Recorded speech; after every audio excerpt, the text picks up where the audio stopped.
आजको भिडियो चाहिँ पिज्जाको धमाकेदार प्रस्तुतिमा रहेको छ। दर्शक नमस्ते सबैजनामा, सन्चै आरामै हुनुहुन्छ? कस्तो छ हजुरहरूलाई? मलाई त ठिकै छ, सन्चै आरामै छु भनौँ।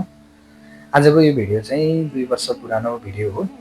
यो भिडियोमा चाहिँ यसो मोबाइलको वाल हेर्दै जाँदाखेरि चाहिँ टक्क चाहिँ पुरानो भिडियो चाहिँ देखेपछि चाहिँ यो भिडियोलाई टक्क आज चाहिँ मैले भोइस हाल्नमा मन लागेर आयो।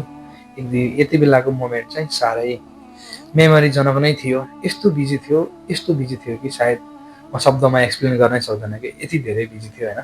यो डिपार्ट चाहिँ म आफै एक्लै ह्यान्डल गर्नुपर्ने थियो। त्यति बेलाको परिस्थिति चाहिँ अति नै धेरै गाह्रो मोमेन्ट थियो। तब पनि पार गरियो।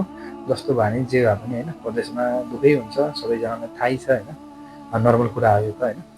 आफ्नो जिम्मेदारी, आफ्नो कर्तव्य सबै पुरा गर्नुपर्ने नै हुन्छ विदेशको ठाउँमा।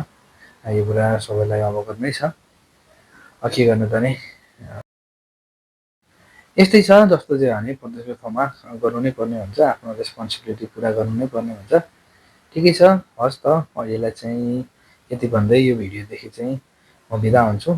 अब अरू भिडियोमा भेटुने बाचा गर्दै तब तकको लागि बिदाईका हात हल्लाउँछु।